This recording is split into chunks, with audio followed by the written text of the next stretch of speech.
አብዝቶ እስከዚህ ያደረሰን በእድሜያችን ላይ ይችን ሰዓት ይችን ጊዜ የጨመረልን አምላካችን ስሙ የተመሰገነ ይሁን። እንኳን ለዐቢይ ጾም በሰላም አደረሳችሁ። እግዚአብሔር አምላካችን በቀሪው ጊዜ እንዲያስተምረን ቅዱስ ፈቃዱ ይሁንልን። እንግዲህ የዚህ ጉባኤ አስተባባሪዎች እንደነገሯችሁ ዛሬና በሚመጣው ሳምንት እንድንማርበት የታዘዘው ርዕስ ስለ ኦርቶዶክሳዊ የእጮኝነት ጊዜ ወይም በኦርቶዶክስ ቤተክርስቲያን ስለ እጮኝነት ነው የምንማረው። ትንሽ ርዕሱ የፍስክ ይሆናል መሰል፣ ግን ያለው ጊዜ ጾም ስለሆነ ምንም ማድረግ አንችልም አይደል? ስለዚህ እንማራለን። እግዚአብሔር እንዲያስተምረን ቅዱስ ፈቃዱ ይሁንልን። አዳምና ሔዋን የተጫጩት በጾም ነው ወይስ በፍስክ ነው? ጸበለስን ከመብላታቸው በፊት ነው በኋላ ነው የተጋቡት? እስቲ ለማስታወስ ሞክሩ። አዳምና ሔዋን ሲጋቡ በልተዋል አልበሉ? ጸበለስ በልተዋል አልበሉ? አልበሉም። ስለዚህ እንማራለን ማለት ነው። እንግዲህ ስለዚህ ርዕሰ ጉዳይ በጣም ሰፊ ጉዳይ ነው። ብዙ ጊዜ በቤተክርስቲያን የሚሰጡ ትምህርቶች ጋብቻ ላይ ነው እንጂ ይሄ የእጮኝነት ጊዜ ላይ በተመለከተ ብዙ ትምህርት ስለማይሰጥ ከዝሙት ራቁ፣ ከዝሙት ሽሹ፣ ይሄ ነገር ሲበላሽ ነው ብዙ ጊዜ ትምህርት የሚሰጠው። ሰው የእጮኝነትን ጊዜ እንዴት ማሳለፍ እንዳለበት፣ ወደዚህ ህይወት እንዴት መግባት እንዳለበት ከሚሰጠው ትምህርት ይልቅ ከገባ በኋላ የሚፈጠረው ችግር ላይ ነው የሚተኮረው። ስለዚህ ይህን ርዕሰ ጉዳይ እንማራለን። እግዚአብሔር አምላካችን እንዲያስተምረን ቅዱስ ፈቃዱ ይሁንልን። እንደ መነሻ መዝሙረ ዳዊት መዝሙር 118 ከቁጥር 9 ላይ ያለው ቃል ጎልማሳ መንገዱን በምን ወይም ወጣት መንገዱን በምን ያቀናል ወይም በምን ያነጻል? ቃልህን በመጠበቅ ነው ይላል ነቢየ እግዚአብሔር ዳዊት። በምንት ያረት ወሬዛ ፍኖቶ፣ ወጣት መንገዱን ወይም ህይወቱን በምን ያነጻል? ከኃጢአት ከክፉ ስራ ከዝሙት ማለት ነው። በምን ያነጻል? ቃልህን በመጠበቅ ነው ይላል። ስለዚህ ስለ ጋብቻ ወይም ስለ ጾታዊ ሩካቤ አንድ ስለመሆን ስለዚህ ጉዳይ የሚሰጠው ትምህርት መንፈሳዊ ነው፣ ስጋዊ ትምህርት አይደለም። ምክንያቱም ጋብቻን ከመነሻው የጀመረው የመሰረተው ማን ነው? ራሱ እግዚአብሔር ነው። ስለዚህ ስጋዊ ጉዳይ አይደለም፣ መንፈሳዊ ጉዳይም ጭምር ነው። በዚህ ምክንያት የእግዚአብሔርን ሐሳብ ነው መማር ያለብን። አንድ ዕቃ ሲበላሽ ያ ዕቃ የተሰራበት ማኑዋሉ ወይም ከዕቃው ጋር አብሮ ስለ ዕቃው የሚናገረው ዲስክሪፕሽን ያንን አንብበን ነው የምንሰራው ወይም እንዴት መስራት እንዳለበት የምናውቀው። ወደ ጋብቻም ስንመጣ ጋብቻን የመሰረተው እግዚአብሔር ነው። ጋብቻ ላይና የትዳር ህይወት ላይ የእጮኝነት ህይወት ላይ ስለሚኖረው ችግርም ለማወቅ ወደ ተሰራበት ማኑዋል ነው መሄድ ያለብን። ያ ማኑዋል ደግሞ መጽሐፍ ቅዱስ ነው። የመጀመሪያው ጋብቻም ያለው መጽሐፍ ቅዱስ ላይ ነው። መስራቹም እግዚአብሔር ነው። ያንን መንገድ ስንከተል ነው ነገሮች የሚስተካከሉ። ስለዚህ እንደው በጣም ስጋዊ ርዕሰ ጉዳይ አድርገን እንዳናስበው፣ በእርግጥ ስጋዊ ነው፣ ግን መንፈሳዊ ህይወታችንን በጣም የሚነካ ርዕሰ ጉዳይ ነው። ሌላው የጾታ ጉዳይ ወይም ጾታዊ ፍላጎት የራሱ የእግዚአብሔር ስጦታ ነው። እቺን ነገር እናንሳና ወደ ዋናው ትምህርት እንመጣለን። የማን ስጦታ ነው? የእግዚአብሔር ስጦታ ነው። በወንድና በሴት መካከል ያለውን መፈላለግ ወይም ይሄ ጾታዊ ዝንባሌን የፈጠረው ሩካቤን የፈጠረው እግዚአብሔር ነው ከመጀመሪያውም ማለት ነው። ስለዚህ አጠቃቀሙ ነው እንጂ ያንን ነገር የምናስኬድበት መንገድ ነው እንጂ ኃጢአት ሊሆን የሚችለው ይሄ ፍላጎት በራሱ የማን ስጦታ ነው? የእግዚአብሔር የራሱ ስጦታ ነው። ከሌሎች ፍጡራን ሁሉ በተለይ ከእንስሳትም ከመሳሰሉት የሰው ልጅ የበለጠ ይሄ የሩካቤ ወይም የጾታዊ ግንኙነት ዝንባሌ አለው። ይህንን ዝንባሌ እግዚአብሔር የሰጠን ወይም ሩካቤን የሰጠን እንድንባዛ እንድንራባ ብቻ አይደለም። እንደዛ ቢሆን እግዚአብሔር እንደ መላእክት አንድ ጊዜ ብዙ አድርጎ ፈጥሮ መገላገል ይችላል? አይችልም። ቁጥራችን ብዙ እንዲሆን ከሆነ መላእክት አሁን ዘር የላቸውም እንደምታውቁት። መላእክት አሁን ባላቸው ቁጥር በተፈጠሩ ግን ተፈጥረዋል። ስለዚህ ዘር የላቸውም መላእክት። እኛ ነን ዘር ያለን እና የመላእክትን የአብርሃምን ዘር ይዟል እንጂ የመላእክትን አይደለም ይላል ቅዱስ ጳውሎስ። የአብርሃምን ዘር ይዟል ይላል፣ የመላእክትን ዘር አይደለም። ምክንያቱም ዘር የላቸውም እነሱ። ዘር ቢኖራቸው ኖሮ አዳም የበደለው በደል ለኛ እንደተረፈን የሳጥናኤል በደል ለመላእክት ይተርፋቸው ነበር፣ ለዘራቸው ስለሆኑ ማለት ዘሩ ስለሆኑ። ግን አይደለም እና እንድንበዛ አይደለም ሩካቤን የፈጠረው። እንደዛ ቢሆን እንድንበዛ ቢሆን ኖሮ በቀላሉ እግዚአብሔር ብዙ አድርጎ ይፈጥረን ነበር። ያ ብቻ አይደለም። ወይም ደግሞ እንደ እንስሳት አሁን እንስሳት ሩካቤ የሚፈጽሙበት ሲዝን አላቸው ማለት መፈጸም የሚችሉበት ማለት ነው። የሚፈልጉ ባይፈልጉ ሳይሆን የሚችሉበት ሲዝን አላቸው። ከዛ ውጪ የመራቢያ ጊዜ ከሆነ ውጪ ሩካቤ የላቸውም። የሰው ልጅ የመራቢያ ጊዜ አለው እንዴ? የሚከለከለው የጾሙን ፍስኩን ምናምን ማለት አይደለም። የሰው ልጅ ሁሉ ጊዜም ፖቴንሻሊ ሩካቤ ሊፈጽም እንዲችል ሆኖ ነው የተፈጠረው። ይሄ የሆነው ምንድነው? እግዚአብሔር ለመራባት ብቻ አይደለም ማለት ነው። ከዚያ ውጪ የባልና የሚስት የሩካቤ አንድነት የክርስቶስና የቤተ ክርስቲያን የማያቋርጥ ፍቅር ምሳሌ ነው። የማያቋርጥ ፍቅር፣ ሲዝን የሌለው ወቅት የሌለው መቼም የማያቋርጥ ሁልጊዜም በሩካቤ አንድ መሆን ሁልጊዜም መውለድ እንድንችል ሆነን ነው የተፈጠርነው። ይሄ ደግሞ ቤተ ክርስቲያን ከክርስቶስ ጋር ያላት ግንኙነት ሁሌም አያቆምም። ሌላው ቤተ ክርስቲያን ክርስቲያኖችን መውለድ አታቆምም፣ ሁሌ ትወልዳለች፣ በጥምቀት ማለት ነው። የባልን ቦታ በክርስቶስ የሚስትን ቦታ በቤተ ክርስቲያን አድርጎ ቅዱስ ጳውሎስ በኤፌሶን መልእክቱ በሚገባ አብራርቶ አስተምሮታል።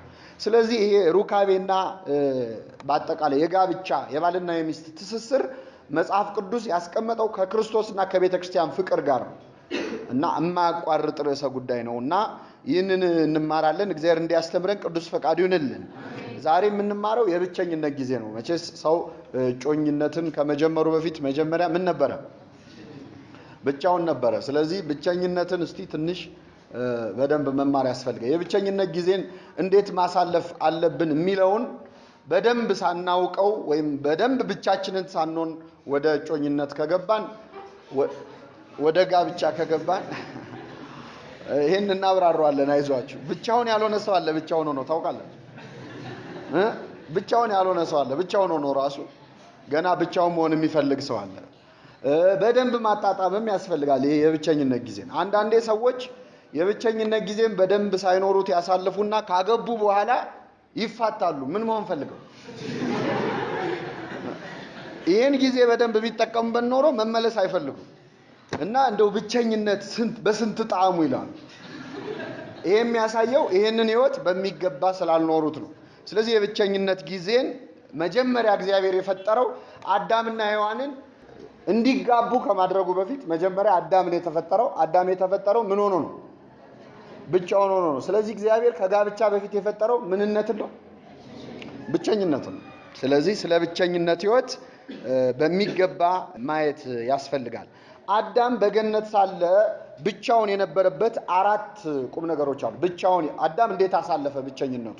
አንደኛ አዳም በገነት ውስጥ ከእግዚአብሔር ጋር ነበረ። አዳም በገነት ውስጥ ከማን ጋር ነበረ? ከእግዚአብሔር ጋር ነበረ። በእግዚአብሔር ፊት ነበረ። የመጀመሪያው የብቸኝነት ጊዜው መገለጫ በእግዚአብሔር ፊት መሆኑ ነው። ሁለተኛው አዳም በገነት ሳለ ምን ይሰራ ነበር ቢባል ገነት ውስጥ ይላል ኦሪት ዘፍጥረት ምዕራፍ 2 ላይ ልውሰዳችሁ። አዳም በኤደን ገነት ነበረ።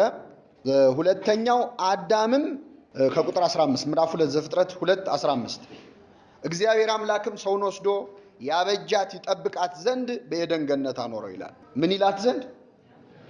ስራ ይሰራ ነበር። አዳም ገነትን ይኮተኩታት፣ ይጠብቃት፣ ያበጃጃት ስራ ይሰራ ነበር ማለት ነው። ሁለተኛው ነገር ይሄ ነው። ዘፍጥረት 2:15 ላይ ገነት ውስጥ ይሰራ ነበር። ሶስተኛ አዳም እንስሳትን ሁሉ እግዚአብሔር ወደ እርሱ ያመጣለት ነበር፣ ስም ያወጣላቸው ነበር ይላል። እንደውም ቃሉን እንዳለ ላንብብላችሁ። እግዚአብሔርም ይላል በምን ስም እንደሚጠራቸው ያይ ዘንድ ወደ አዳም አመጣቸው ይላል። በምን ስም እንደሚጠራቸው ምን ይል ዘንድ? ያይ ዘንድ። እግዚአብሔር አዳም ስም ሲያወጣ እያየ ደስ ይለው ነበር። ይሄ ማለት ምን ማለት ነው? የፈጠረው ፍጥረት አይምሮውን ሲጠቀም እያየ እግዚአብሔር ደስ ይለዋል። ስም ማውጣት አሁን መፍጠር ነው የሚከብደው? ስም ማውጣት ነው የሚከብደው? የቱ ነው የሚከብደው? እግዚአብሔር በፈጠረው ፍጥረት ላይ ግን ስም አውጭ አደረገው። ስም አውጭነት እኮ ባለቤትነት ነው አይደለም? አሁን እኛ የሰው ልጅ ስም እናወጣለን እንችላለን? መብት ካለንም ያለን የማን ልጅ ላይ? በሰው ልጅ ስም አይወጣም። በሰው ድርጅት እንደዚህ ይሁን አንልም። ስለዚህ ስም ለማውጣት ምን መሆን ያስፈልጋል? ባለቤትነት። አሁን ሾም ያለው እስቲ እኔ የፈጠርኩትን አንተ ስም አውጣ አለው። ይሄን ለምንድን ነው በደንብ ልታዩ የሚገባው? ቅዱስ ጎርጎርዮስ ዘኑሲስ ሴንት ግሪጎሪ ኦፍ ኒሳ የሚባለው የቤተክርስቲያናችን ሊቅ ምን ይላል? እግዚአብሔር የሰው ልጅ አይምሮን ተጠቅሞ ሲፈላሰፍ ቴክኖሎጂ ሲፈጥር የሚቃወም አምላክ አይደለም። ምክንያቱም ይህንን አይምሮ የፈጠረው ምን እንዲያደርግ ነው? እንዲያስብ ነው። ስለዚህ የሚያስብ ጭንቅላት ፈጥሮ ለምን አሰበ ብሎ የሚበሳጭ አምላክ አለ። ያይ ዘንድ ደስ ይለዋል። አዳም ስም ሲያወጣ እያየ እግዚአብሔር ደስ ይለዋል። ለእንስሳት ስም ሲያወጣ ሲያይ ደስ ካለው መኪና ሲሰራ፣ መድኃኒት ሲሰራ፣ ሌላ ቴክኖሎጂ ሲሰራ እግዚአብሔር ደስ ይለዋል አይለው? ስም ከማውጣት አልፈናል አሁን አይደል?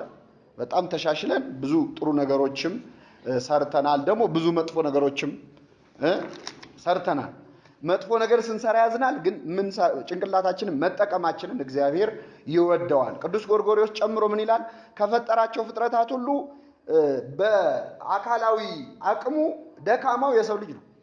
ግን ሌሎችን ሁሉ መርቶ ገዝቶ ነው የሚኖረው። እንስሳትን ሁሉ አራዊቱን ሁሉ አባረን አይደለ? እኛ ቤት ሰርተን ነው የምንኖረው። ግን በጥፍር በጉልበት በኃይል ከኛ አራዊት ይበልጣሉ አይበልጡ? ይበልጣሉ። ቅዱስ ጎርጎርዮስ ምን ይላል? ሰው አሁን ጥፍር ቢሰጠው ኖሮ፣ በጣም ሹል ጥፍር፣ ጸጉር፣ ሰውነቱ ጸጉር ቢኖረው ኖሮ፣ ልብስ ባይለብስ ኖሮ፣ በጣም ጉልበተኛ ቢሆን ኖሮ፣ አንደኛ በዚህ ጸባያችን አሁን ጥፍር ቢኖረን እንደው እርስ በርስ ተጨራርሰናል እኮ እንኳንም አልሰጠን እግዚአብሔር። ሁለተኛው ደካማ በመሆናችን ምክንያት ራሳችንን ፕሮቴክት ለማድረግ ብዙ ነገር ፈጠርን። ራቁታችንን ስለተፈጠርን በረደን፣ ሲበርደን ልብስ የሚባል ነገር መጣ ማለት። ጭንቅላታችንን እንድናሰራው ነው እንጂ የማይሞቀን የማይበርደን ብንሆን ኖሮ፣ ጸጉር ያለን ብንሆን ኖሮ ይሄ ሁሉ አይነት ልብስ ይመጣ ነበር?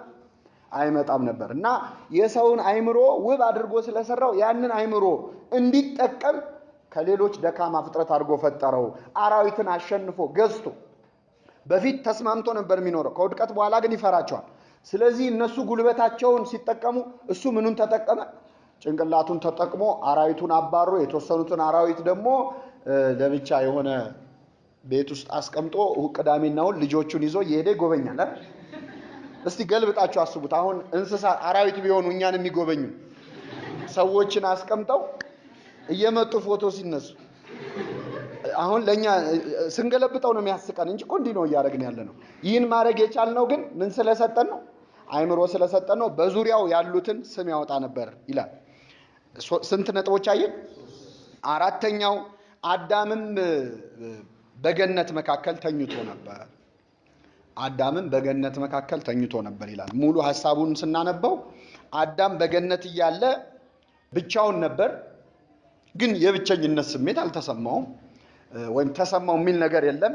ምንድነው? እግዚአብሔር የፈጠረው ፍጥረት ሁሉ መልካም እንደነበረ አየ። ሰው ግን ብቻውን ይሆን ዘንድ ምን አይደለም? መልካም አይደለም። ለመጀመሪያ ጊዜ ደስ ያላለው እግዚአብሔር ሰው ብቻውን መሆኑ ነው። የምትመቸውን ረዳት እንፍጠርለት አለ። ስለዚህ በአዳም ላይ በገነት ሳለ እንቅልፍ ጣለበት፣ በሰመመን ላይ አደረገው። የመጀመሪያውን አኔስቴዥያ ሰጥቶ የመጀመሪያውን ኦፕራሲዮን አደረገ ማለት ነው አይደል?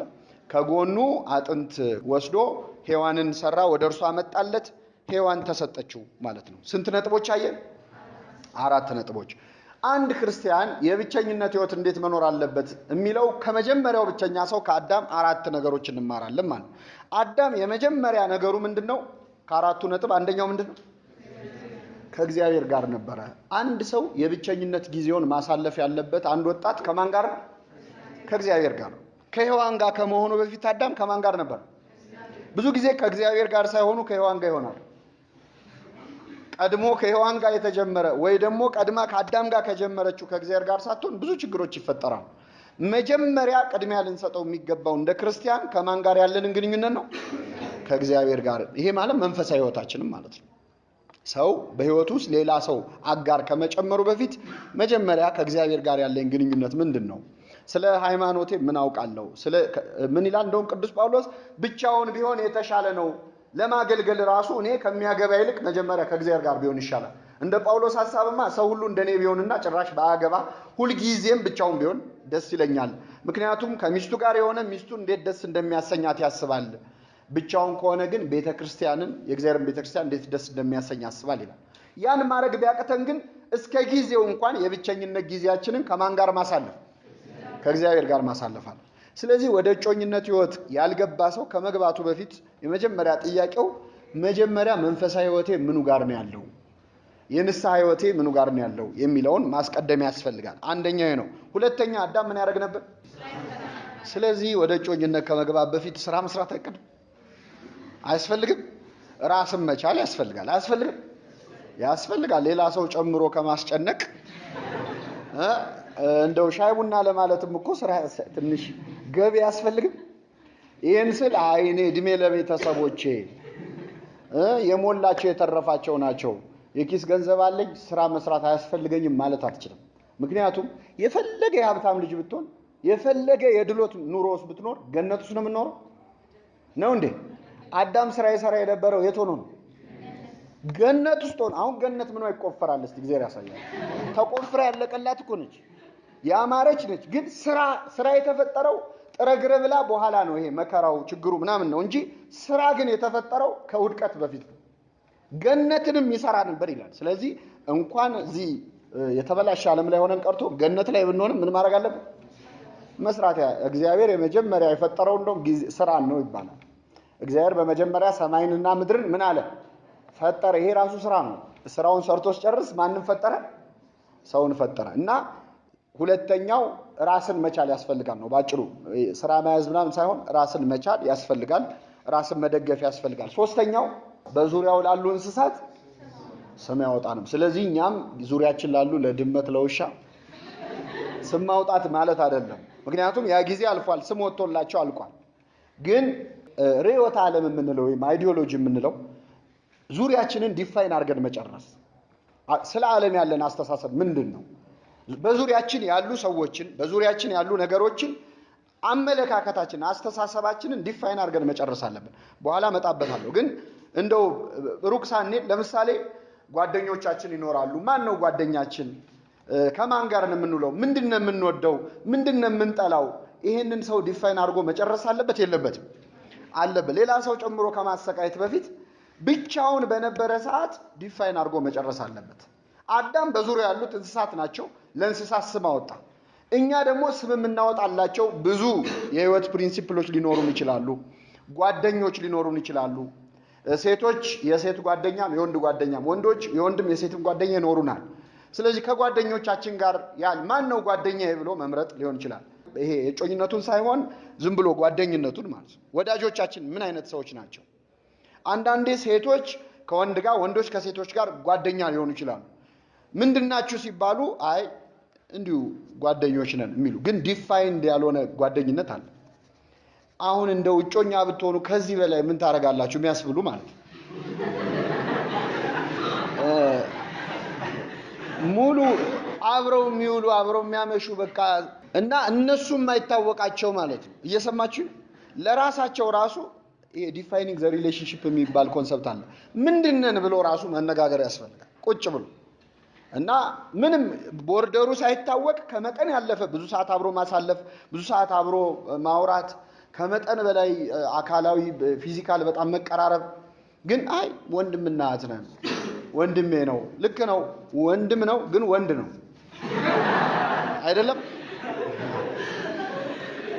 እህት ናት፣ ግን ሴትም ናት አይደለም። ስለዚህ የራስ አይ እኔን ውስጤ ንጹህ ነው ምንም አላሰብኩም ልንል እንችላለን። ግን ያኛው ሰው የሚያስበውን ነገር ማወቅ እንችላለን? አንችልም። ምን እንደምንፈጥር አናውቅም።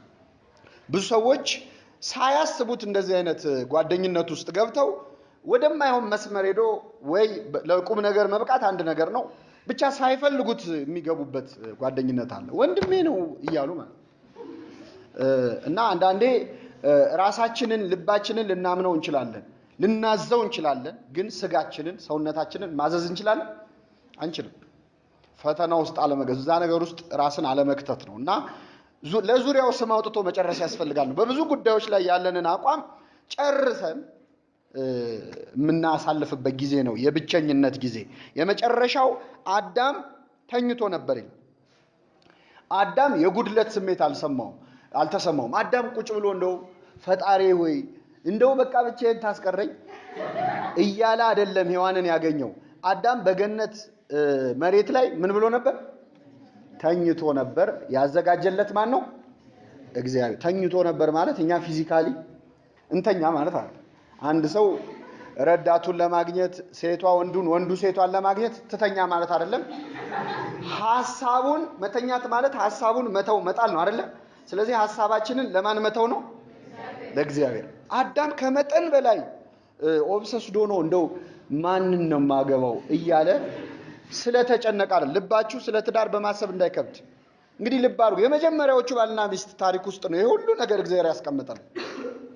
እና አዳም ሐሳብም አልሰጠም ራሱ።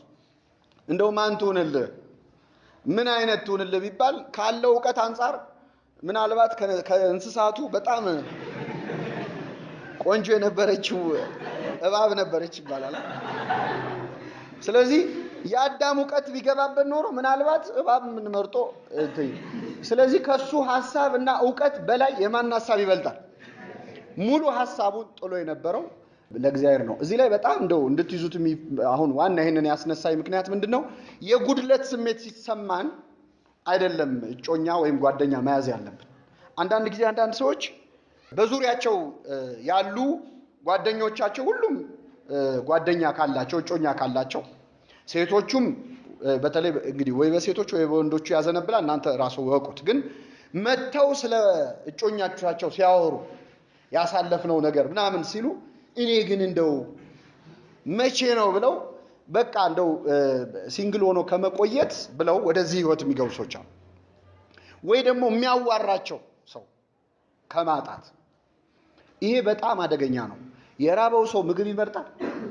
ይመርጣል አይመርጥም? ይመርጣል አይመርጥም? ያገኘውን ነው የሚበላው። ለምን? ስለራበው። ስለዚህ የሆነ ጉድለት ሲሰማን አይደለም ወደዚህ ህይወት መግባት ያለብን። አዳም አረ የእጮኛ ያለ የሴት ያለ ብሎ እንዳላገኘ ሔዋንን የጉድለት ስሜት በተሰማን ጊዜ ወደዚህ ህይወት መግባት በጣም ሪስክ አለው። ምንድነው የሚያመጣው መጥፎ ነገር? የሚያዋራን አተን ከሆነ ከሌላ ሰው ጋር አውርተን ልናሳልፈው እንችላለን። ግን በዛ ጊዜ ብቻዬን በሆንኩ ጊዜ ጓደኛ በሌለኝ ሰዓት አብሮኝ ነበረ ተብሎ ወደዚህ ህይወት አይገባም። እንደዛ አይነት ስሜት ላይ ሆነን የምንወስነው ውሳኔ ትክክል አይሆንም። ወይ በሃይማኖት የማይመስለን ሰው ውስጥ ወይ በምግባር ወይ በሌላ ነገር ማንግባባው ያንን ክፍተት ለመሙላት ብቻ ብለን በተራበን ሰዓት የበላነው ምግብ ስለሚሆን በጣም ብዙ ችግር ያመጣል። ስለዚህ የምልአት ሔዋን መታ አላሟላችሁም። አዳም ምሉ ነበር። እንደውም ሔዋን ነች ከሱ የተገኘችው አይደል? ነው አይደለም? ከምልአቱ ነው እንጂ የተገኘችው ከሱ የሆነ ነገር ተወስዶ ነው እንጂ የተገኘችው ጎዶሎ ነበረብህ ልሙላልህ ብሎ አምጥቶ አልሞላለት። ይሄ ምንድነው የሚያሳየው? የእጮኝነት ህይወትን እንድንጀምሩንም አጋራችንን እንድናገኝ የሚያደርገን ጉድለት መሆን የለበትም። ምሉአን ነው መሆን ያለብን። የመጀመሪያው በጣም አይዲያል የሚባለው እግዚአብሔር ራሱ እጁን ያስገባበት ጋብቻ የሚያሳየው አዳም በምልአት እንጂ በጉድለት ሆኖ ሔዋንን ወደ ህይወቱ አላስገባም። እና መጠንቀቅ አለባችሁ። እድሜ አለ ከሌላ ኢንሴኩሪቲ አሁን እዚህ ህይወት ውስጥ ካልገባው መቼ ገባለሁ ከሚል ዝም ብለው የሚገቡ ሰዎች ከኮንሰፕቱ ራሱ ፍቅር የሚይዛቸው ከፍቅር የሚይዘው ሰው ማለት እገሌን አፍቅሮ አይደለም በቃ እንደው ማፍቀር ደስ ብሎት ሐሳቡን እንደው ዝም ብሎ ወዶት የሚገባበታል። እና እዚህ ላይ እጅግ በጣም መጠንቀቅ አለብን። ራስን መቻል ያስፈልጋል። ሌላው ብቻ መሆን ያስፈልጋል። ከአራቱ ውጪ ምን መሆን ያስፈልጋል? ምን መሆን ያስፈልጋል? አዎ ሰው ብቻውን ይሆን ዘንድ መልካም አይደለም ብሎ ነው እግዚአብሔር ረዳት የጨመረለት። ይሄ ማለት አዳም ብቻውን ነበረ። እኛም ብቻችንን መሆን አለብን ሌላ ሰው ወደ ህይወታችን ከመጨመራችን በፊት። እንዴ ብቻዬን ነኝ እኮ ካላችሁ ብቻ መሆን ራሱ ብዙ መስፈርቶች አሉት። ለምሳሌ በወጣትነት ጊዜያችን ውስጣችን የተለያዩ አይነት ስብዕናዎች ይመላለሳል። በአስተሳሰብ በጣም ብዙ አይነት አሁን ልጆች ሆነን በወጣትነት ጊዜ በጣም early የሚጀመር ሪሌሽንሺፕ በጣም አስቸጋሪ የሚሆነው እድሜ ቢደርስም አንበስልም። ሙዝ አሁን የሚበላው ሲደርስ ነው አይደል? ነው እንዴ?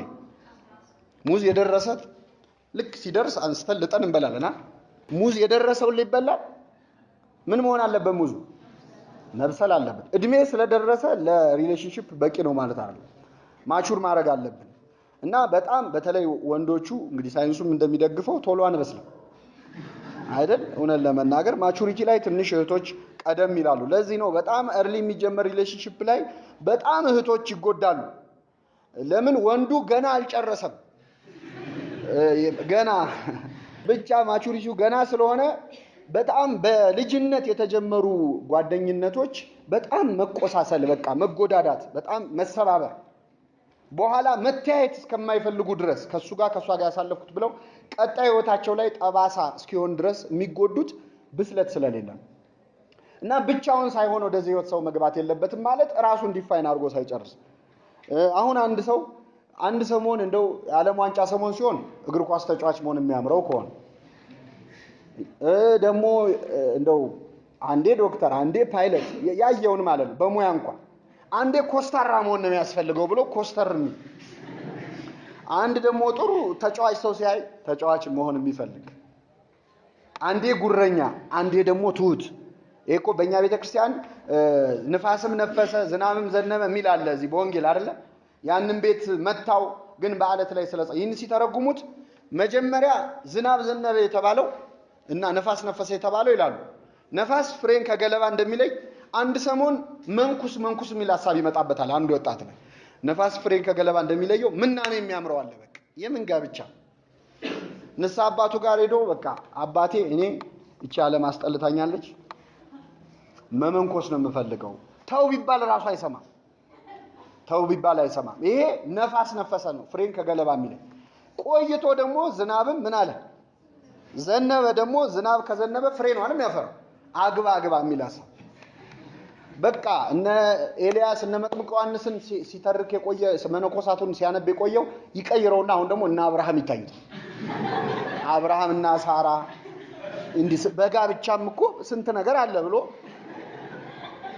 አሁን አግባ የሚል ሐሳብ ደግሞ ይመጣል ሶስተኛ ጎርፍም ጎረፈ ይላል ምን ጎረፈ ጎርፍ ደግሞ የምን ጋብቻ የምን ምንኩስና እንደፈለኩኝ ለምን አልኖር መጨናነቅ አያስፈልግም የሚል ማለት ቤቱን በአለት ላይ ከሰራ ማለት በቃል እግዚአብሔር ላይ ከመሰረተ በመጣበት ሐሳብ ሁሉ ራሱን አይቀያየር በመጣበት ሐሳብ እና 30 ነገር መሆን አንዴ መነኩሴ መሆን አንዴ ደግሞ በጋብቻ መኖር አንዴ ኮስታራ አንዴ ይሄ ሰውዬ ብቻውን ነው እንዴ ውስጡ ብዙ ሰዎች አሉ የሚቀያየሩ በየጊዜው የሚጎሉ ማለት ነው ስለዚህ ብቻውን ሳይሆን አሁን ወደዚህ ህይወት ከገባ አብራው የምትሆነዋን ሴት ወይ አብሯት የሚሆነውን ወንድ ስቃይ ውስጥ ነው የሚከቱት ምክንያቱም የተገናኙ ቀን የሆነውን ይዛ ነው አይደል አብራው የምትሆነው ነው አይደለም ይሄ ሰውዬ ይቀይራል እኮ ገና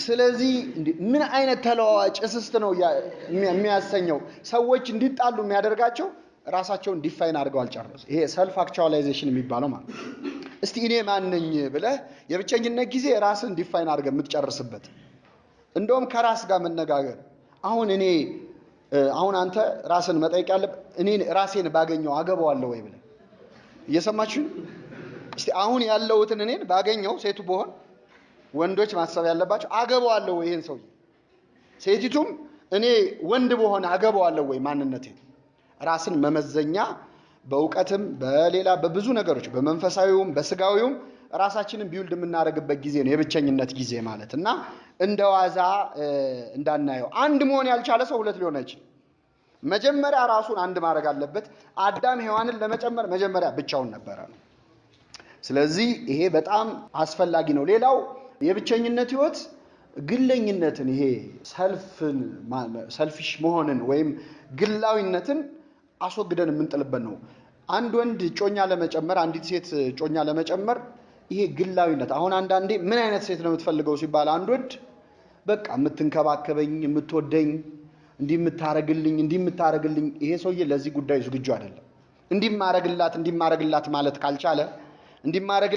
ማለት ካልቻለች አንዳንዴ ስለራሱ አውርቶ የማይጠግብ በቃ እንደው ራሱን መሳም የሚቃጣው ሰው አለ አንዳንዴ ስለራሱ አውርቶ በቃ እኔ ይገርምሻል ብሎ ቁጭ አርጎ አንዲት ሴት ስለራሱ ለማውራት ብሎ ጓደኝነት የሚጀምር ማለት ይሄ ጥሩ የሬዲዮ አየር ሰዓት ምናምን ነው ያስፈልገው እጮኛ አይደለም ያስፈልገው በቃ ገጠመኙን ያሳለፈውን ስለራሱ አውርቶ እስቲ ደግሞ በቀረው ሰዓት ደግሞ አንቺ እስቲ ስለኔ ምን ታስቢያለሽ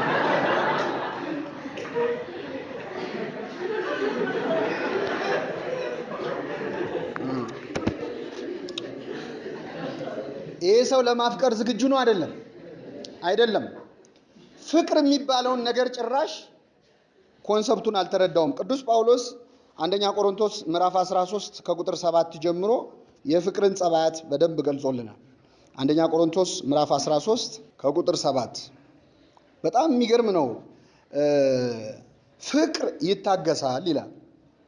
ፍቅር ምን ይላል? እኔ አንድ ነገር ብትናገረኝ አልፈልጋትም ካለ ይሄ ሰው ማፍቀር ገና ዝግጁዋል።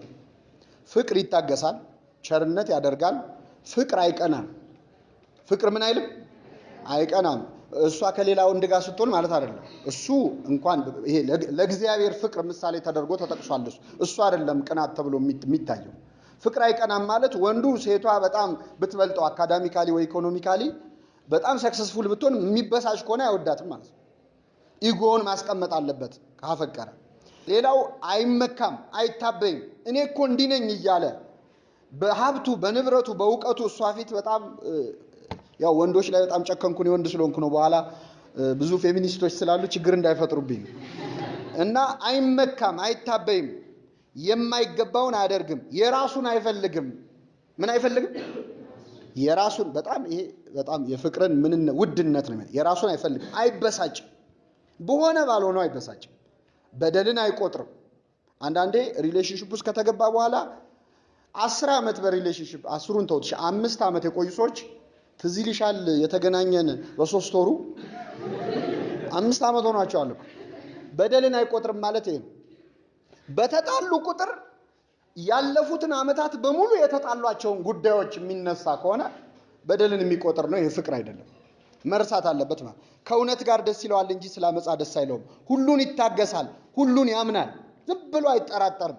ዝም ብሎ ኮንስፓይሬሲ ቲዮሪ ሲያስብ አሁን እሷ ከገሌ ጋር ሄደችው አሁን እውነት እንደው ይሄ ፍቅር ሁሉን ያምናል፣ ሁሉን ተስፋ ያደርጋል፣ በሁሉ ይጸናል።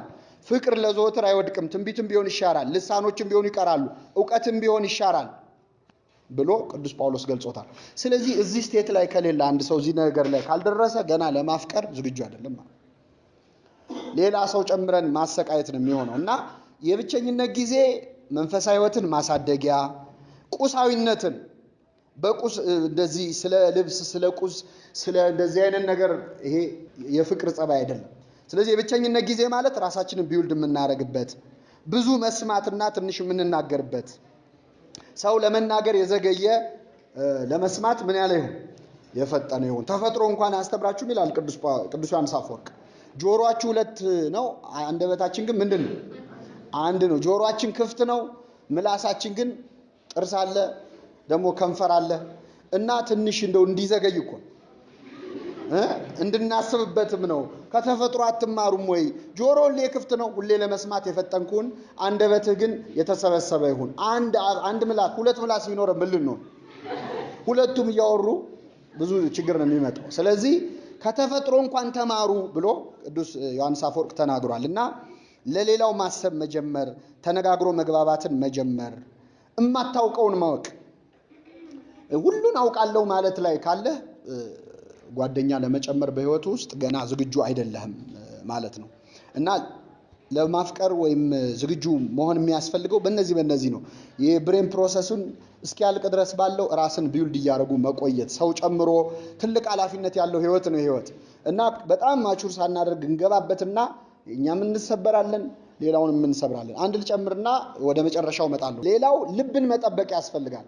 አንዳንድ ጊዜ በጮኝነት ህይወት የግድ እኮ ላላገባው እችላለሁ በሚመጣው ሳምንት እናዋለን፣ ግን እንትያይ የተባለ በጣም ብዙ ነገሮች የብቸኝነት ጊዜም ብቸኛ ሆኖ ላለማቆየት ለጊዜው የሚጀመሩ ሪሌሽንሺፕስ አሉ። በጣም መጥፎ ነው ይሄ።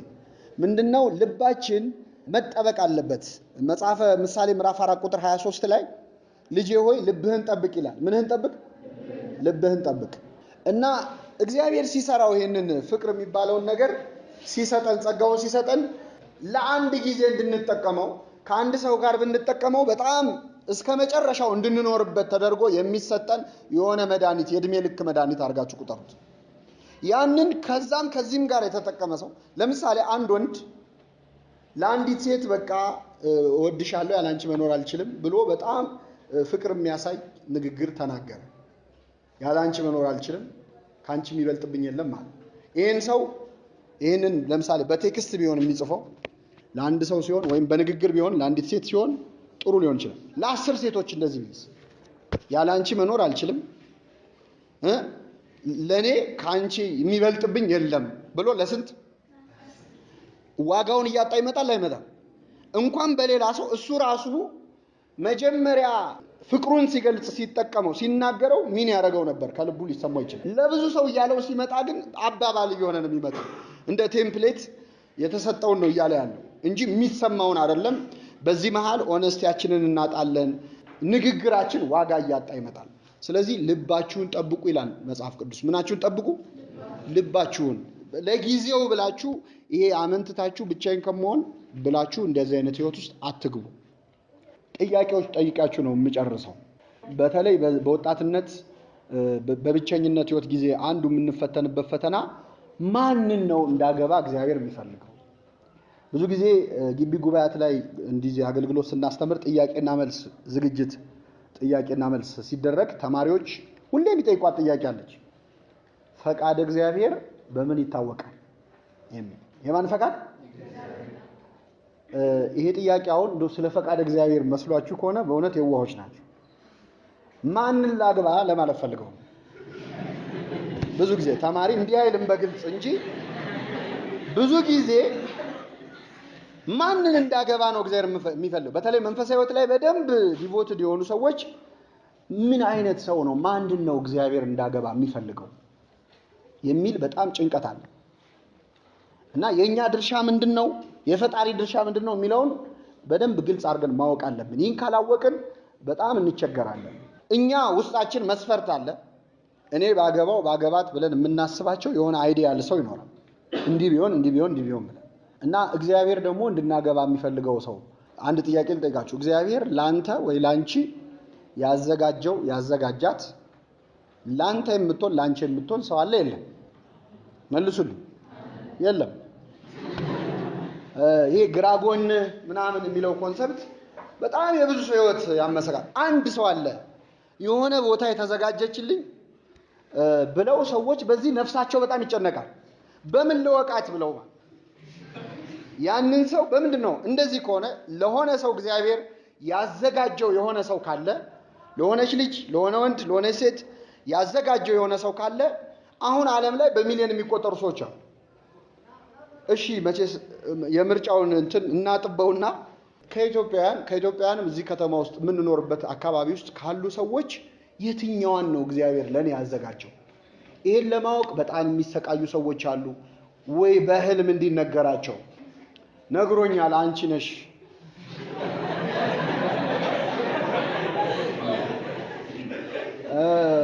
የሚገርመው ደብዳቤ ግልባጭ አለው አይደል? አለ የለውም ግልባጭ? እሷ ለአንተ ትሁን ሲባል ያ ደብዳቤ ግልባጭ ለሱ መድረስ የለም፣ ለሁለቱም መድረስ አለበት። እና እግዚአብሔር ቀርቶ እኛ ራሱ ማመልከቻ ስንጽፍ ለሁለቱም ሲሲ ሳናረግ ኢሜል አናረግ እና በጣም እንኳን በጋብቻ ቀርቶ በጣም ይገርማል። እንዲህ አይነት ነገር ሰምታችሁ እንዳትደነግጡ። የሆኑ የበቁ አባት ነግረውኛል አንቺ ነሽ ምናምን እንደዚህ ብሎ ነገር የለም። እንኳን በዚህኛው ጋብቻ ቀርቶ ለምሳሌ እመቤታችን ጸንሳ ወለደች። በእመቤታችን መጽነስ መውለድ ላይ ዮሴፍ ድርሻ አለው የለውም? የጸነሰችው ከዮሴፍ ሳይሆን በምንድን ነው? በመንፈስ ቅዱስ ነው። ግን ለዮሴፍ ተነግሮታል አልተነገረም? የጸነሰችው በመንፈስ ቅዱስ ነው ተብሎ ግልባጩ ደርሶታል። ይመለከተዋል። አብሮ መንከራተቱ ይቀራል፣ መሰደዱ ይቀራል። ስለዚህ አትፍራ ማርያምን ለመውሰድ ተብሎ ባገባትም እንኳን ከሷ ባይወልድም እንኳን ዮሴፍ ተነግሮታል። ማኑኤልና ሚስቱን ታሪክ ታስታውሳላችሁ? የሶምሶን ወላጆች መልአክ መጥቶ ቅዱስ ሚካኤል አናገራት። ልጅ ትወልጃለሽ ሶምሶን ይባላል አላት። እሺ ብላ ሄደ መልአኩ። ከዛ ለባሏ ነገረችው ለማኑኤ። አይ በቃ ጥሩ ብለው ወደ ቀጣዩ ሂደት አልሄዱም። እሷን ያናገራት መልአክ ወደ እኔ ይምጣ ብሎ ጸለየ። ግልባጩ ሊደርሰው ይገባል አይገባም? እባክህ ድጋሚና እግዚአብሔር ሰው ብሎ ጸለየ። መልአኩ መጣ። ለሁለቱ በትክክል መልእክቱ ደረሳቸው። ስለዚህ ይሄ ህልም አይቻለው፣ ራእይ አይቻለው፣ የበቁ አባት ነግረውኛል፣ ወይ ደግሞ ይሄ ያላቸውን የፕሪስቱዳቸውን ወይም ንስሐ አባታችን መብት የለውም። ገሊትን ገሊ ያግባ ማለት አይችልም።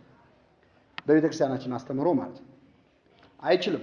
ገሌን የሚል እንደዚህ አይነት ትምህርት የለም። እና ለማወቅ እንቸገርና ማን ነው እግዚአብሔር አንዳንድ ሰዎች እጣ ያወጣሉ። በቃ ስሙ በዚህ የሚጀምር ምናምን ብለው እጣ ያወጡና ያወጡት እጣ ከሚፈልጉት ጋር አይመጣም አለ። እስቲ ደግሞ ሁለተኛ ልሞክር ይላል። ሁለተኛ ይሞከራል፣ ሶስተኛ ደግሞ ይላል። አይ ለነገሩ እጣ አይሰራም እንላለን፣ የምንፈልገው ሳይሆን። ስለዚህ ይሄ ፕሪደስቲኔሽን የሚባል ትምህርት የኛ ቤተክርስቲያን ትምህርት አይደለም። አስቀድሞ የተወሰነልህ የግራ ጎን ይሄ ዘፋኞቹ ምናምን ኢንተርቴን አድርገው በመሰረቱ የግራ የሚል የለም። ግራ ይሁን ቀኝ ይሁን መጽሐፍ ቅዱስ ላይ አልተጻፈም። ትርጓሜያችን ምንድን ነው የሚለው? ግራ ቢሉን እንደዚህ ነው፣ ቀኝ ቢሉን እንዲህ ነው ብሎ ለሁለቱም ከፍቶ ነው የተወው እንጂ የግራ ዘፋኞቹ ናቸው የዘፈኑት እንጂ በእኛ ቤተክርስቲያን የለም። አይ የምታገባት አሁን የትምህርት ሲሰማ ብዙ ጊዜ ውስጣችን የቆየ ፕሪጁዲስ ስለሆነ አይ የዛሬው ትምህርት እንኳን ትንሽ ልክ አይደለም፣ እኔም ማገባው ግራ ጎኔን ነው። እስቲ ግራ ጎናችንን ከሆነ ጥያቄ ልጠይቃችሁ። አንድ ሰው በእድሜ የምትበልጠውን ሴት ማግባት ይችላል አይችልም? በመጽሐፍ ቅዱስም ይችላል። ምን ችግር ከተስማሙ ችግር የለውም። በዓለማችንም በእድሜ ሚስት ሴት የምትበልጠው ወንድ የሚያንስ ተጋብተው ያውቃሉ አያውቁም? መልሱልኝ። አንድ ወንድ የሚያገባው ምኑን ነው ብለን ከሱ ጎን የተገኘችውን ነው አይደል? ማን ነው ቀድሞ የተፈጠረው? የሰው አጥንት ነው እንዴ የሚወስደው? ትንሽ ረዘም አይልበትም? ምክንያቱም ከሱ ቀድማ የተፈጠረች ስለሆነ የሌላ ሰው አጥንት ነው እየወሰደ ነው። ስለዚህ እሱ መቅደም ሊኖርበት ነው። አንድ በሉ። ሌላው አንድ ሰው ይሄ ሶልሜት የሚባለው ኮንሰፕት በመሰረቱ ሶልሜት የኛ ሶልሜት ክርስቶስ ነው። በክርስትና ሶልሜታችን ክርስቶስ ነው። እንደዚህ ተርሙን ራሱ ብዙ አትደግፈውም ቤተክርስቲያን። አንድ ሰው ላንተ የተዘጋጀ አለ የሚለው አንደኛ ከ6 ቢሊዮን ከ7 ቢሊዮን ህዝብ እንዴት ነው የምትለየው? ሁለተኛ ያላገቡና ሳያገቡ የሞቱ ሰዎች አሉ የሉም? ለነዚህ ሰዎች አልተዘጋጀላቸው ማለት ነው? አልተዘጋጀላቸውም ማለት ነው ወይ? ሌላው መነኮሳት አሉ የሉም? አያገቡም መነኮሳት። የማያገቡት ስላልተዘጋጀላቸው ነው። ስላልተዘጋጀላቸው ከሆነ መጽደቅ የለባቸውም በምንኩስናቸው። ምክንያቱም የመነኮሱት ስለሌለ ነው። ግልጽ ነው አይደል? ስለሌለ ነው የመነኮሱት የሚሆነው። ሌላው ከአንድ በላይ የሚያገቡ የሉም ባለማችን? አሉ የሉም? ለነሱ ስንት ነው የተዘጋጀ? ብዙ ችግር ያመጣል። ሌላው በእኛ ቤተክርስቲያን ትምህርት አንድ ሰው ብትሞትበት ሚስቱ ሌላ ማግባት ይችላል አይችልም? ይችላል አይችልም? ይችላል። እስከ 4 ይችላል። 3 ጊዜ ብለህ እግዚአብሔር አልፈቀደውም በንጽህና መኖርን ነው ተወው ይባላል። ግን ዝሙት ከሚሰራና ኃጢያቱን ከሚያበዛ እንዲያገባ ይፈቀድለታል። ይችላል። ስለዚህ አሁን አንድ ወንድ አገባ፣ ሚስቱ ሞተችበት። ስለዚህ ሌላ አገባ ለሁለተኛ ጊዜ። ለዚህ ሰውዬ ስንት ነበር የተዘጋጀለት? አንድ ተዘጋጅቶ እሷ ስትሞት ደግሞ ተጨማሪ ተብሎ ነው የተዘጋጀለት። ሁለተኛ ያገባት ሴት ለሷ አንድ ሁለተኛ ነበር የተዘጋጀለት። ሞቶበት ይመጣ ማለት ነው። 3 ሲሆን አንድ ሶስተኛ። የመጨረሻው በጠለፋ ያገቡ ሰዎች አሉ የሉም? አሉ የሉም? ስለዚህ እነዚህ ያጠለፉ ሰዎች ምን አጠፉ? የተዘጋጀለትን ነው አይደል ሰው የሚያገባው። ስለዚህ ጠላፊው ታዞልኝ ነው ይላል። ካልሰጠኩ አይሆንም። ስለዚህ ባጭሩ ይሄ ጽንሰ ሐሳብ በጣም ብዙ ችግር የሚያመጣ ነው። ይሄን ስላችሁ እግዚአብሔር አላዘጋጀም ማለት አይደለም። ሁሉን ያዘጋጀ ማን ነው? እግዚአብሔር ነው። ላንተ አሁን አንድ ያልተዘጋጀ ምስል እዚህ መሃል እኔ እኮ ተዘጋጅቶልኛል ብዬ ነበር ብላችሁ ተስፋ እንዳትቆርጡ። የበለጠ ተስፋ የሚሰጥ ነገር ለመናገር ነው የሚያነሳውት። ለኛ የተዘጋጁ ለኛ የሚሆኑ 100 200 ሰዎች በምድር ላይ ሊኖሩ ይችላል። 1000 ሊኖሩ ይችላል። እየሰማችሁ ነው? ይሄ ፕሪደስቲን እንደሆነ በቃ እሷን ነው የምታገባው ተብሎ የተወሰነ እንደዚህ አይነት ውሳኔ ነው። ፖቴንሻሊ ለአንድ ወንድ በትክክል የምትሆን ለአንዲት ሴት በትክክል ሊሆኑ የሚችሉ አንድ አይነት ስብዕና አንድ አይነት ለኛ ሊስበን የሚችለው ኳሊቲ ያላቸው ሰዎች አሉ። በጣም ብዙ ሰዎች አሉ። ሁሉን ያዘጋጃቸው ማን ነው? እግዚአብሔር ነው እንጂ የሆነ የተዘጋጀ የሆነ አለ ብለን ራሳችንን ማስጨነቅ የለብንም። አሁን ምርጫው ጠቡ አይደለም፣ በጣም ነው የሰፋው። ያጠበብኩት እንዳይመስላችሁ። እግዚአብሔር እገሌ ለገሊቱን ብሎ እንኳን አሁን 7-6 ቢሊዮን ገብተን ይቅርና አዳምና ሔዋን ላይ ራሱ እንዲህ አይነት ጫና አልፈጠረም። ሔዋንን ከአዳም ጎን ፈጠራት አይደል? ከፈጠረ በኋላ ወደ አዳም አመጣት ነው። ምን አረጋት? አግባት በል ተነሳና አላለው። በእርግጥ ምን ምርጫ ነበረው ልትሉ ይችላል።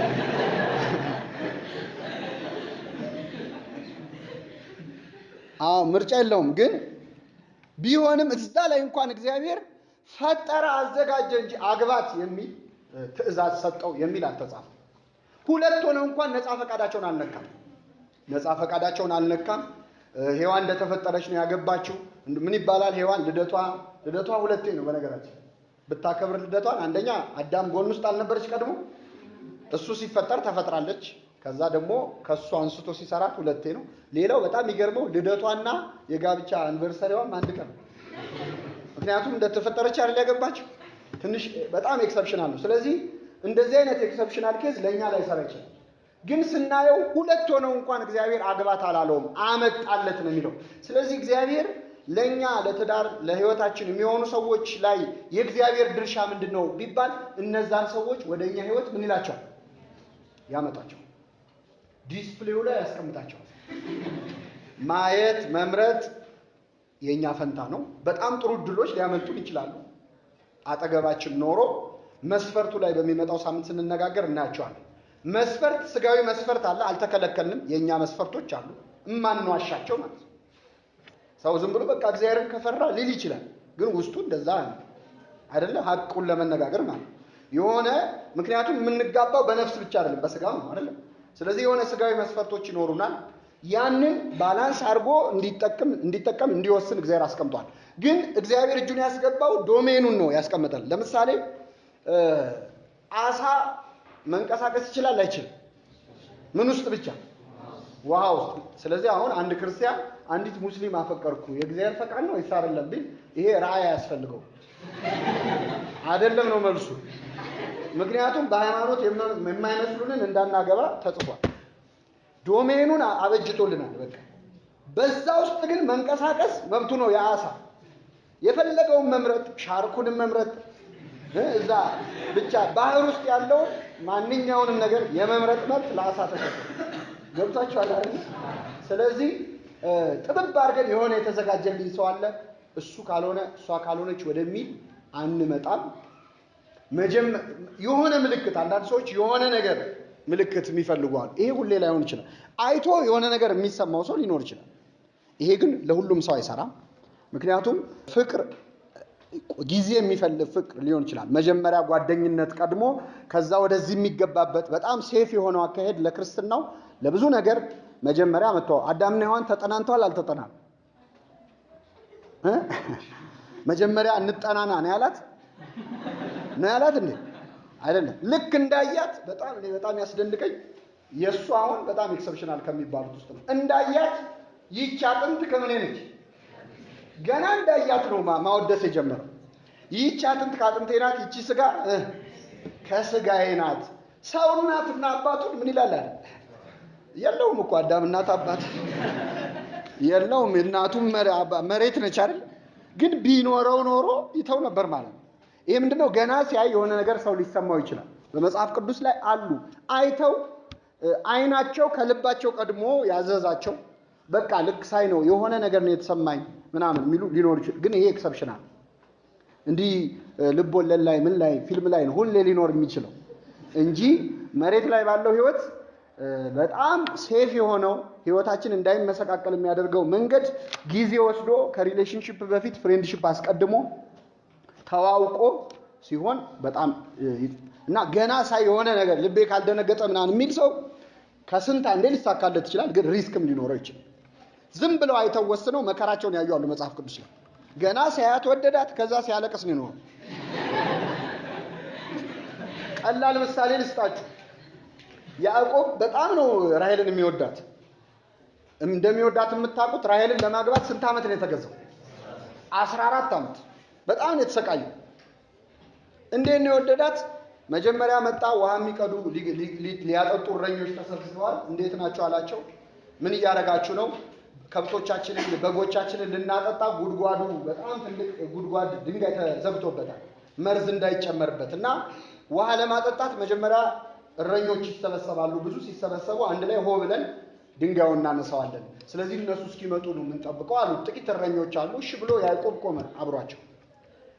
ይሄን ወሬ አውርተው ሲጨርሱ ራሔል መጣች። ራሔል እጅግ መልካም ነበረች። ልክ ሲያያት ያን ድንጋይ ብቻውን አነሳ።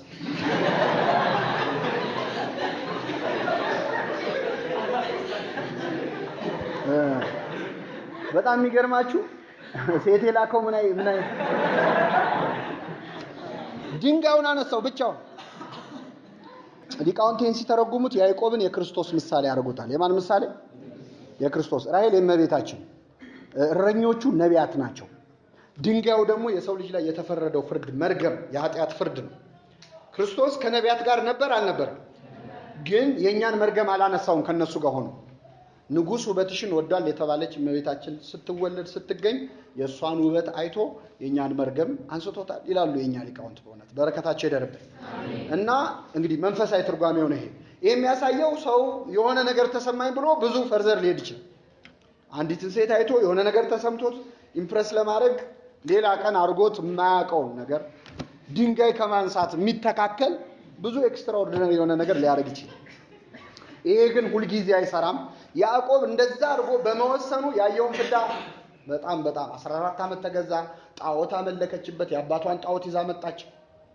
ተመልከው። በሃይማኖት ሰው ሳያት የሆነ ነገር ተሰማኝ ብሎ ሃይማኖቱን ሊክድ ይችላል። ምንድነው ያጠፋው ያዕቆብ? ራሔልን ማፍቀሩ ምንድነው ያጠፋው ብትሉ አንድ ነው ጥፋቱ። ሂዱና ታሪኩን ስታነቡት ያዕቆብ ራሔልን ካየበት ሰዓት አንስቶ እስካገባት ድረስ ያለውን ታሪክ ስታነቡት እግዚአብሔር የሚለው ስም የለም። እሷን ሲያይ ማን ረሳው?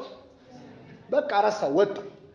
እግዚአብሔርን ካስረሳ ስጋዊ ፍቅር አደጋ አለው ማለት ነው። ስለዚህ እግዚአብሔር እጁ ምኑ ላይ ነው ካላችሁ ፈጥሮናል። ለአንተ የምትሆን አዘጋጅቷል። ያው አዘጋጅቷል። ለገሊት ብሎ አይደለም፣ መፍጠሩ ራሱ ማዘጋጀት ነው። ሁለተኛ ሊያገናኝህ ይችላል። አንድ ሰፈር ሆነው ሳይገናኙ የሚሞቱ ሰዎች አሉ። ሌላ ሀገር ሲገናኙ አንቺኛ ሰፈር ነበርሽ የቱ ጋር? እኔ እኮ ቤቴ እዛ ጋር ነው ብለው የሚደንቁ። አንድ ትምህርት ቤት ተምሮ ሳይተያይ የሚጨርሰዋል። እንድናገኛቸው የሚያደርገን ሔዋንን ወደ አዳም እንዳመጣት ወደ ህይወታችን ለእኛም የሆኑ ሰዎችን የሚያመጣ ማን ነው? እግዚአብሔር ነው። ግን ኢንሲስት አያደርግም። ይህን አድርጋል። ይህች አጥንት ከአጥንቴ ናት ያለው አዳም ነው እንጂ ይህች አጥንት በል ከአጥንት ናት አላለው። ስለዚህ እኛንን ይህንን መስፈርት አውጥተን ስቃያችንን የምናየውና በጣም መጠንቀቅ አለባችሁ። እግዚአብሔር እጁ አለ ወይ? አዎ አለ። ግን ዶሜኑን ነው እንጂ ያስቀመጠው እግዚአብሔር በመምረጥ ላይ አልወሰንም። አንድ ነገር ልጨምርና አበቃለሁ። የምናገባውን ሰው መስፈርት ማውጣት ይገባል ወይ? አዎ ይገባል። አንዳንድ ጊዜ መስፈርቶቻችን በጣም ከፍሉና እንዲሆነች አንድ አባት ግብፃዊ አባት ምሳሌ ሲሰጡ ምን አሉ መሰላችሁ? የሞናሊዛ ያው ካራክተር ነች አይደል? የሞናሊዛን ውበትና የማዘር ትሬዛን ስብዕና አንድ ላይ ብለው የሚያስበዋሉ። በቃ ማዘር ትሬዛ የሚታወቁት በቻሪቲ በምን በጣም ትሁት ናቸው። ሞናሊዛ በውበት በቃ እና አንዳንድ ጊዜ የምናስበው ውበት የሚያስደንቀው ውበትን፣ ዕውቀት የሚያስደንቀው ዕውቀትን ብለን መስፈርት ብለን እንዲህ አይነት ሴት እንዲህ አይነት ወንድ ስንል ትንሽ አልበዛም ወይ የሚሉ የሚያሸማቅቁ አንተ የምትላት ሴት የለችም በዚህ ምድር ላይ። በሃይማኖት እንዴት ይታያል ሲባል መስፈርት ማብዛት አልተከለከለም። የኛ መጽሐፍ ተመያየት 7 መሳጣት 7 ገበያ ተመላለስ ከመወሰን በፊት ይላል። እየሰማችሁ? ስንት ገበያ? ይሄ ማለት መርካቶ አመዴ ገበያ ማለት አይደል። እንግዲህ የዛኔ ሰው የሚገናኝበት ሴንተር ገበያ ስለነበር በገበያ ነው መግለጽ የሚችሉት። ስለዚህ ከመወሰን በፊት ምርጫ ነው። ይሄ የብቸኝነት ጊዜ አንዱ ትልቁ ፕሪቪሌጅ የመምረጥ ከመወሰን በፊት በጣም የመዘግየት መብት አለ። ይሄ ሲባል ግን ጓደኝነት እየጀመሩ አብረው እየተኙ አይደለም። ሰው ጫማ አይደለም እየተለካ ይሄ አይሆን ይባላል አይባልም። ክቡር ነው ሰው። ስለዚህ ሌላ ነገር ውስጥ ሳንገባ ግን የምንመርጥበትን እድል መጠቀም አለብን። መስፈርት ማብዛት ጥፋት አይደለም። እንደውም እንደ ክርስትና 2 ነገሮችን ማወቅ ያሳያል። አንደኛ እምነት ነው። አንደኛ ምንድነው? እምነት ነው። እኔ የምለው ሰው በጣም አይዲያል ነው ይሄ ሊኖር አይችልም ሲሉ አንድ ሰዎች አንተ የምትለውን ሰው አለ ብለህ ማመንህ እግዚአብሔር አያልቅበትም ማለትን ያሳያል። ይሄንን ሁሉ ነገር አብሮ የያዘ ሰው ሊኖር ይችላል። አዎ ሊኖር ይችላል። ምክንያቱም እግዚአብሔር የሚያልቅበት አምላክ አይደለም። ይሄ በፈጣሪ ማመናችንን አያሳጣኝም ብለን ማመናችንን ያሳያል። አንድ ሁለተኛ በራስ መተማመንም አለብን። ለምሳሌ አንድ የንጉስ ልጅ የሆነች ሴት ወይ የሆነ ወንድ ልዑል ወይም ልዕልት የሆነች ማለት ነው የሚያገቡት ምን አይነት ሰው ምንድነው የሚያገቡት? ልዑል የሆነ ሰው አይደል? ለምን? ምን ስለሆኑ? እነሱ የምን ልጅ ስለሆኑ? የንጉስ ልጅ ስለሆኑ መርጠው ነው የሚያገቡት። እኛ የንጉስ ልጅ ነን አይደለም? ንጉሱ ማን ነው? ስለዚህ ሮያል ፋሚሊ ነን አይደል? ዝም ብሎ መውረድ አያስፈልግም። ክብርን ማወቅን ያሳያል። ክርስቲያን ነኝ፣ የንጉስ ልጅ ነኝ፣ የእግዚአብሔር ልጅ ነኝ፣ ለኔ የተሻለው ነገር ይገባኛል ብሎ ማመን ያስፈልጋል። ክብርን ማወቅን ያሳያል። የሰማነውን በልቡናችን ያሳድርብን።